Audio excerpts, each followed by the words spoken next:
সম্মানিত সুধী, আসসালামু আলাইকুম।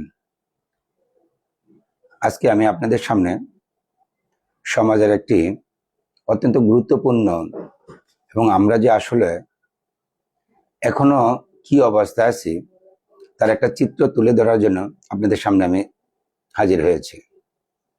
আপনারা এই ভিডিওতে দেখছেন একটি ছোট্ট নবজাতককে তার পরিবারের লোকজন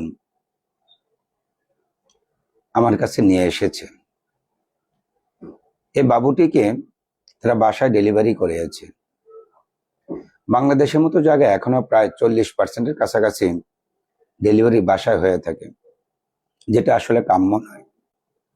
হ্যাঁ, বাসায় ডেলিভারি যদি এখনো করার প্রয়োজন হয়, অবশ্যই আপনাকে আমাকে একজন প্রশিক্ষিত দায় দিয়ে অবশ্যই ডেলিভারির ব্যবস্থা করতে হবে।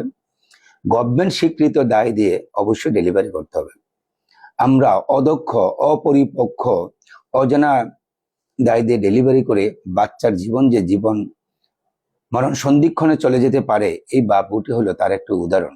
আপনারা দেখছেন এই বাবুটা ডেলিভারি হওয়ার পরে কান্না করে না, তার ব্রেনে অক্সিজেন নেয় না, তার খিঁচুনি হচ্ছে, কিন্তু এই বাবুটাকে আসলে তার যে আসলে এই মায়ের সাথে যে তার নারীর সম্পর্ক, যে ফুলটা সহ নিয়ে চলে আসছেন, ফুলটা নিয়েছেন তার নিচে, কিন্তু যেই কাজটা সবচেয়ে বড় মানে অপরাধজনক কাজ যেটাকে আমরা বলবো, সেই কাজটি হলো এই ফুলটাকে নিচে রেখে দিয়েছেন, অর্থাৎ বাবুর লেভেল থেকে নিচে।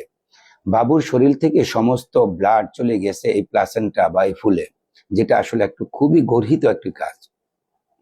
আমরা এখন চিকিৎসা শাস্ত্রে বলে থাকি বাচ্চাটা ডেলিভারি হওয়ার পরে মার পেটের উপরে বাবুটা থাকবে, আস্তে আস্তে তার প্লাসেন্টাটা রিমুভ হবে। 1 মিনিটের মধ্যে আমরা তার নাভিটাকে কাটতে আমরা বলে থাকি। আগে আমরা বলতাম 1 মিনিটের আগেই নাভি কেটে ফেলার জন্য। এখন বলা হয়ে থাকে যে আমরা 1 মিনিট পরে, অর্থাৎ আমরা 60 সেকেন্ডের পরে আমরা নাভিটা কাটবো, তবে সেটা কোনোভাবেই আবার 90 সেকেন্ড বা 3 মিনিটের পরে না। আর নাভির যে লম্বা যে কর্ড থাকে, এই কর্ডটাকে বলা হয়ে থাকে যে টার্ম বেবি, যাদের ওজন 2 কেজির উপরে, 2.5 কেজির কাছাকাছি বা 3 কেজির কাছাকাছি, তাদের ক্ষেত্রে আমরা কর্ড মিল্কিং করে, অর্থাৎ এই কর্ডের মধ্যে যে ব্লাডটা থাকে সেটাও বাবুর শরীরে দেওয়ার জন্য আমরা এখন চেষ্টা করছি। এতে করে নবজাতকের অর্থাৎ বাবুর শরীরে রক্তের পরিমাণ বাড়ে, তার ভবিষ্যৎ সমস্যা কম হয়, ইমিডিয়েটলি তাকে ব্লাড দেওয়ার সম্ভাবনা অনেক কমে যায়। কিন্তু দুঃখের বিষয় হলো, আপনারা এই বাবুটির ক্ষেত্রে দেখেছেন তার শরীরে সমস্ত রক্ত, সমস্ত ব্লাড এই ফুলের মধ্যে চলে গিয়েছে।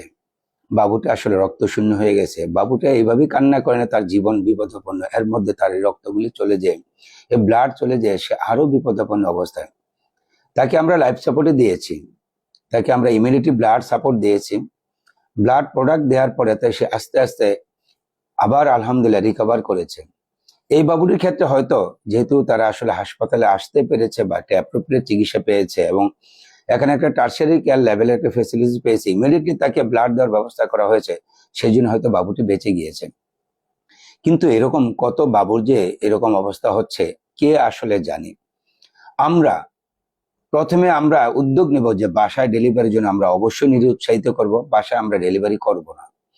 যতটুকু সম্ভব আমরা হাসপাতাল বেস ডেলিভারি করার জন্য আমরা সবাই সচেতন হয়ে উদ্যোগ নেব, পরামর্শ দিব, এবং এর জন্য আমরা সবাই একসাথে মিলে সামাজিক আন্দোলন গড়ে তুলব।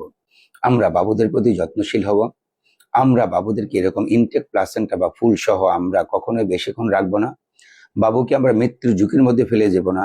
এই কেস থেকে আমরা একটা শিক্ষণীয় বিষয়, আমরা একটা কথাই শিখবো যে বাবুকে কোথায় নিতে হলে, বাবুকে মায়ের কোলে দিতে হলে, স্কিন টু স্কিন কন্টাক্ট করতে হলে আমরা অবশ্যই প্লাসেন্টা সেপারেট করে নেব, ফুলটা সেপারেট করে নেব।